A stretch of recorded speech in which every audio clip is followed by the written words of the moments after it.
Seri elektronika 9. Komponen elektronika pasif, yaitu induktor dan kapasitor.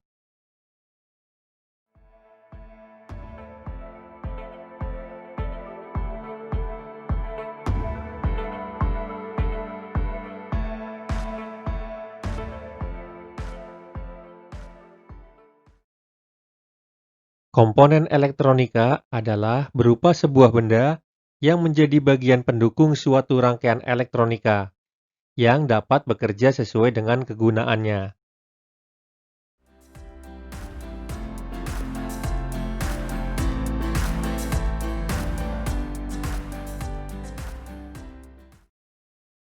Video sebelumnya telah membahas tentang komponen elektronika aktif. Sekarang kita akan bahas tentang komponen elektronika pasif. Komponen elektronika pasif yang pertama adalah induktor.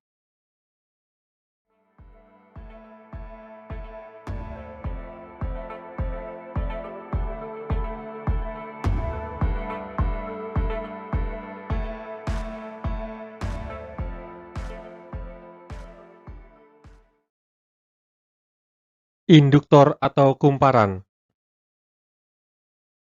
Sebuah induktor atau kumparan, kebanyakan berbentuk torus, dapat menyimpan energi pada medan magnet yang ditimbulkan oleh arus listrik yang melintasinya.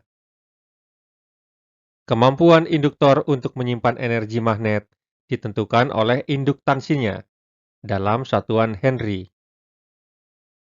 Biasanya, sebuah induktor adalah sebuah kawat penghantar yang dibentuk menjadi kumparan atau lilitan. Induktor sering disebut juga dengan koil, coke, atau reaktor.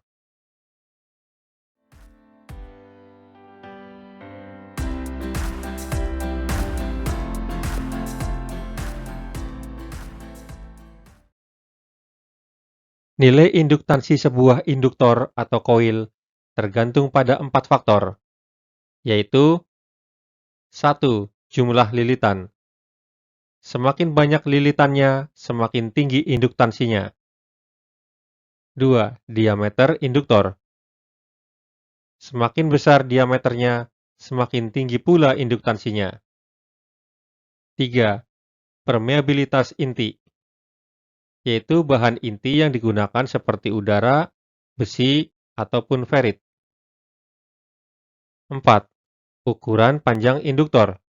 Semakin pendek induktor atau koil, semakin tinggi induktansinya.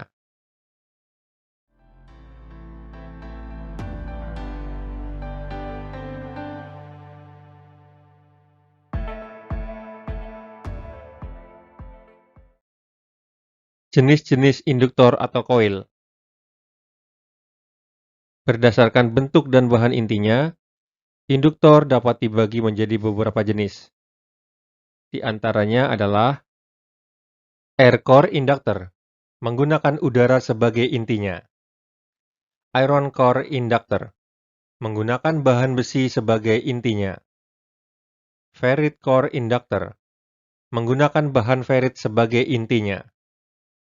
Toroidal core inductor, menggunakan inti yang berbentuk O-ring atau berbentuk donat. Laminated core inductor, menggunakan inti yang terdiri dari beberapa lapis lempengan logam yang ditempelkan secara paralel. Masing-masing lempengan logam diberi isolator. Variable inductor, induktor yang nilai induktansinya dapat diatur sesuai dengan keinginan. Inti dari variabel induktor pada umumnya terbuat dari bahan ferit yang dapat diputar-putar.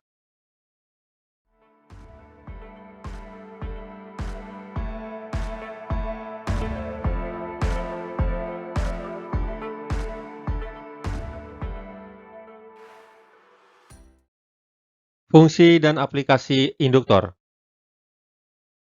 Fungsi-fungsi induktor atau koil diantaranya adalah dapat menyimpan arus listrik dalam medan magnet, menapis atau filter frekuensi tertentu, menahan arus bolak-balik atau AC, meneruskan arus searah atau DC, dan pembangkit getaran serta melipat gandakan tegangan. Berdasarkan fungsi di atas, induktor atau koil ini pada umumnya diaplikasikan sebagai filter dalam rangkaian yang berkaitan dengan frekuensi, transformator atau transformer, motor listrik, solenoid, relay, speaker, mikrofon.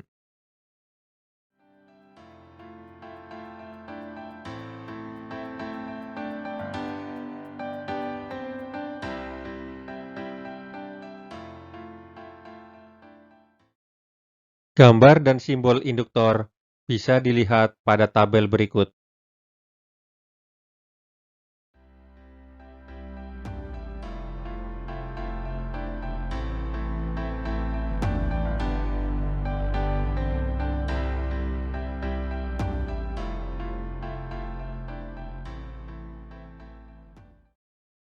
Rangkaian seri induktor. Rangkaian seri induktor adalah sebuah rangkaian yang terdiri dari dua atau lebih induktor yang disusun secara sejajar atau berbentuk seri. Rangkaian seri induktor ini menghasilkan nilai induktansi yang merupakan penjumlahan dari semua induktor yang dirangkai secara seri ini. Rumusnya adalah sebagai berikut. L total sama dengan L1 tambah L2 tambah L3 dan seterusnya tambah Ln. Di mana L total sama dengan total nilai induktor. L1 sama dengan induktor ke-1. L2 sama dengan induktor kedua. L3 sama dengan induktor ketiga. Ln sama dengan induktor ke N.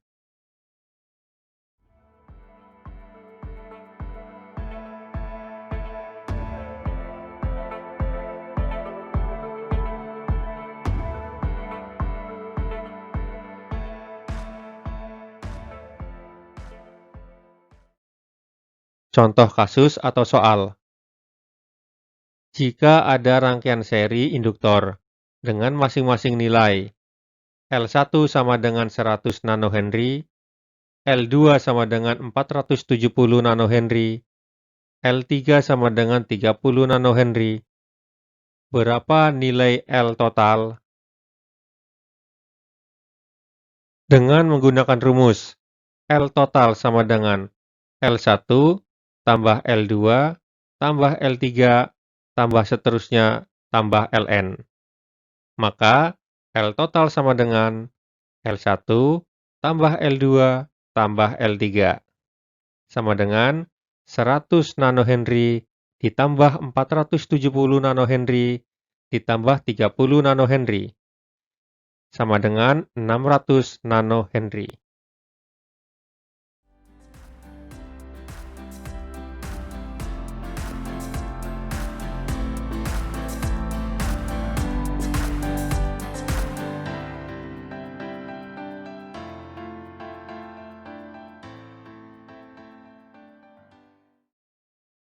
Rangkaian paralel induktor.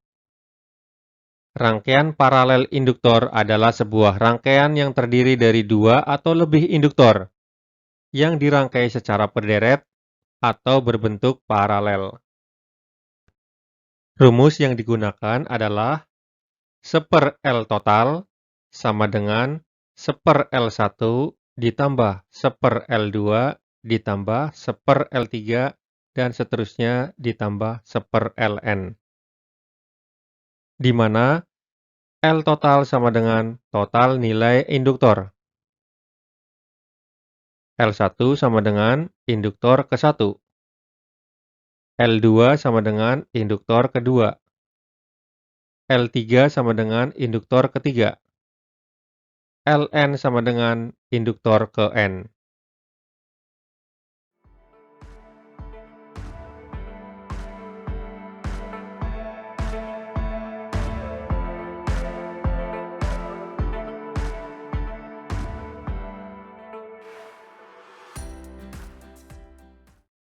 Contoh kasus atau soal. Jika ada rangkaian paralel induktor dengan masing-masing nilai L1 sama dengan 100 nanohenry, L2 sama dengan 300 nanohenry, L3 sama dengan 30 nanohenry. Berapa nilai L total? Penyelesaiannya adalah sebagai berikut. 1 L total sama dengan 1 L1 ditambah 1 L2 ditambah 1 L3. 1 L total sama dengan 1/100 nanohenry ditambah 1/300 nanohenry ditambah 1/30 nanohenry.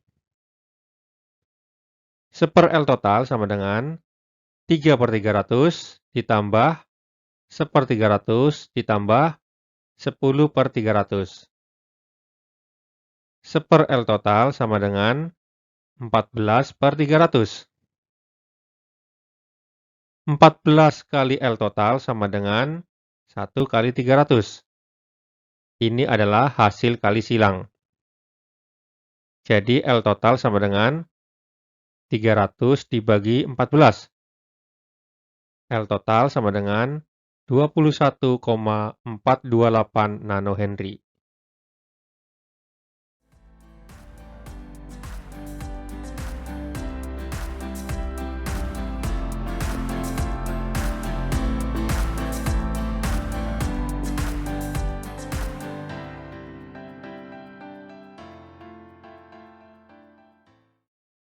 Komponen elektronika pasif yang kedua adalah kapasitor.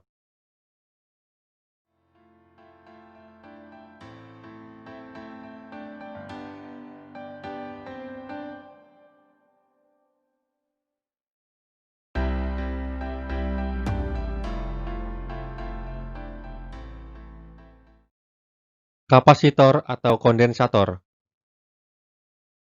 merupakan suatu materi yang dapat menyimpan energi dengan cara mengumpulkan ketidakseimbangan internal dari muatan listrik.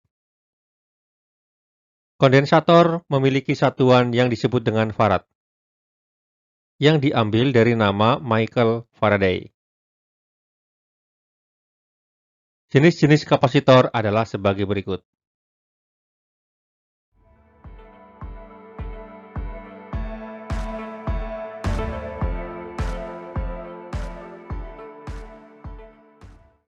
Kapasitor elektrolit, sering disebut juga dengan ELCO, atau Electrolytic Condenser, adalah kondensator yang biasanya berbentuk tabung, mempunyai dua kutub kaki berpolaritas positif dan negatif. Nilai kapasitasnya dari 0,47 mikrofarad sampai ribuan mikrofarad, dengan tegangan kerja dari beberapa volt hingga ribuan volt.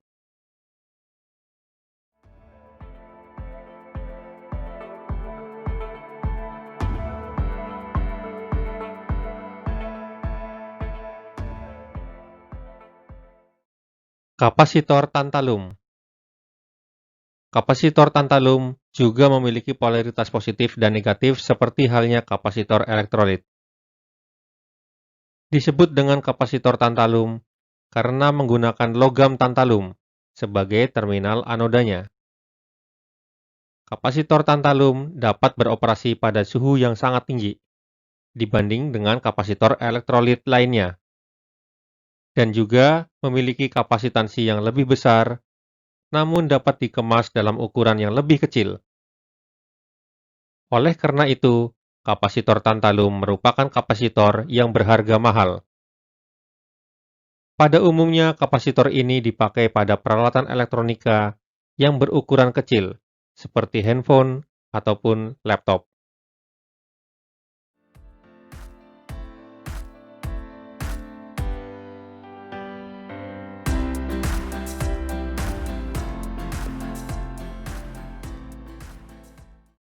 Kapasitor polyester film merupakan kapasitor yang tidak memiliki polaritas atau nonpolar. Mempunyai bentuk persegi, nilai kapasitasnya dihitung dalam satuan nanofarad, dan biasanya menggunakan sistem kode warna untuk menghitung kapasitasnya.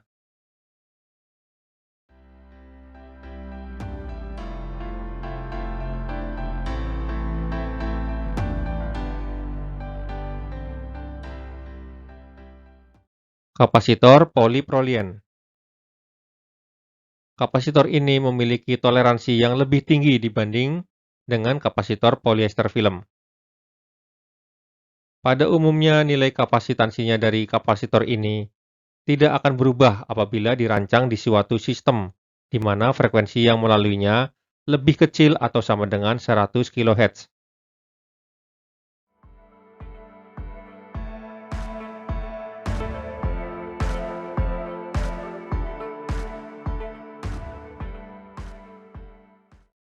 Kapasitor kertas. Kapasitor yang bahan isolatornya terbuat dari bahan kertas. Dan pada umumnya, nilai kapasitor kertas berkisar antara 300 picofarad sampai dengan 4 mikrofarad. Kapasitor ini tidak memiliki polaritas, sehingga bisa dipasang bolak-balik.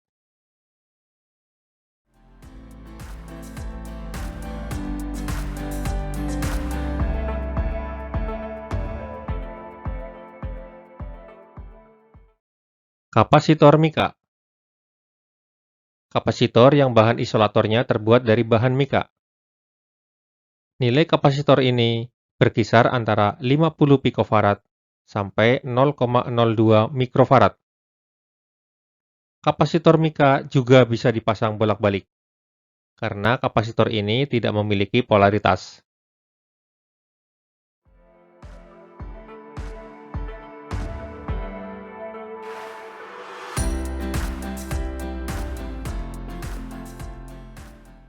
Kapasitor keramik. Kapasitor yang bahan isolatornya terbuat dari bahan keramik, berbentuk bulat tipis atau persegi empat. Kapasitor ini tidak memiliki polaritas, sehingga dapat dipasang bolak-balik. Pada umumnya, nilai kapasitor ini berkisar antara 1 picofarad sampai 0,01 mikrofarad.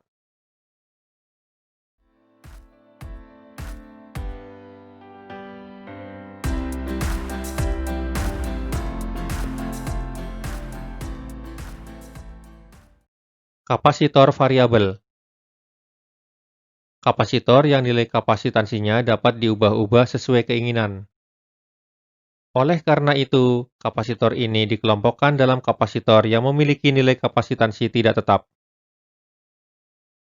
Kapasitor variabel terbuat dari logam. Mempunyai kapasitas maksimum sekitar 100 picofarad sampai 500 picofarad.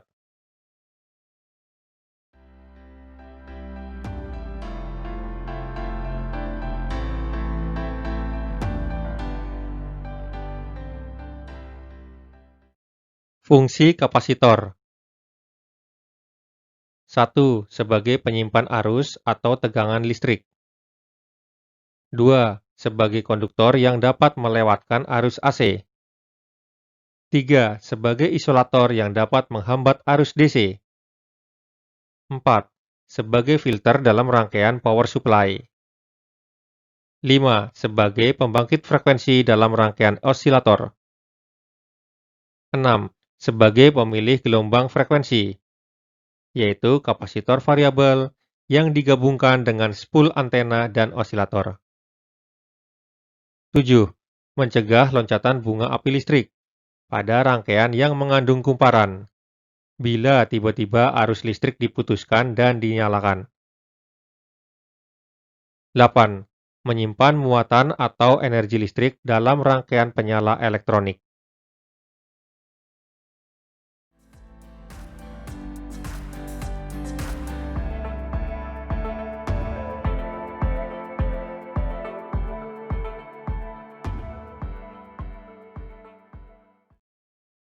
Gambar dan simbol dari kapasitor bisa dilihat pada tabel berikut.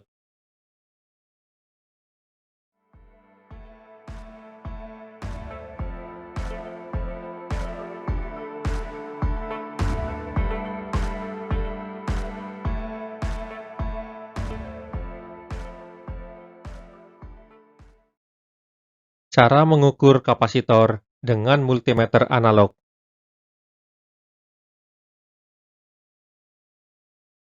Berikut ini adalah cara menguji kapasitor elektrolit atau elko dengan multimeter analog. Pertama, atur posisi skala selektor ke ohm dengan skala kali 1K. Kedua, hubungkan prob merah atau positif ke kaki kapasitor positif. Ketiga, hubungkan prob negatif atau prob hitam ke kaki kapasitor negatif. Keempat, periksa jarum yang ada pada display multimeter analog. Kapasitor yang baik, yaitu jarum bergerak naik dan kemudian kembali lagi. Kapasitor yang rusak, jarum bergerak naik tetapi tidak kembali lagi. Atau kapasitor yang rusak, jarum tidak naik sama sekali.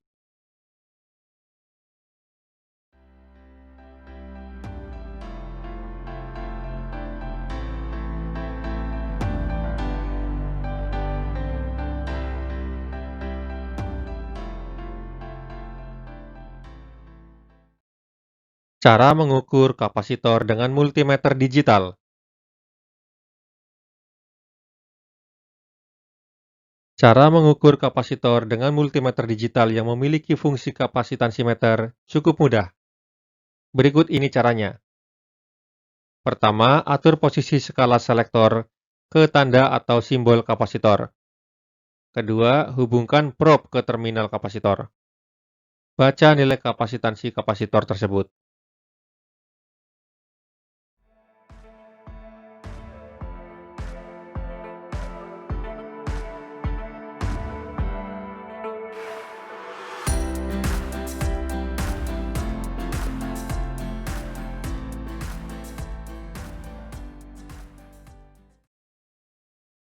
Tekan tombol like.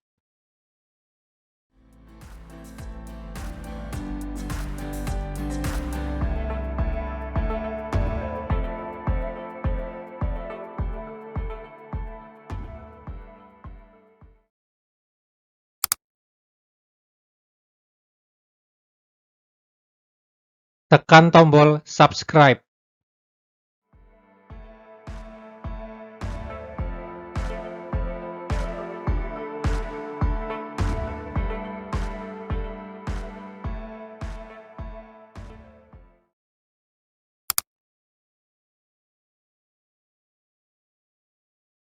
Jika ada pertanyaan, silakan tulis di kolom comments.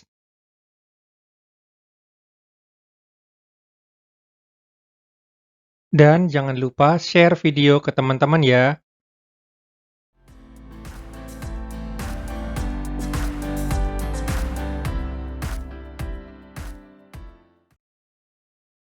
Terima kasih.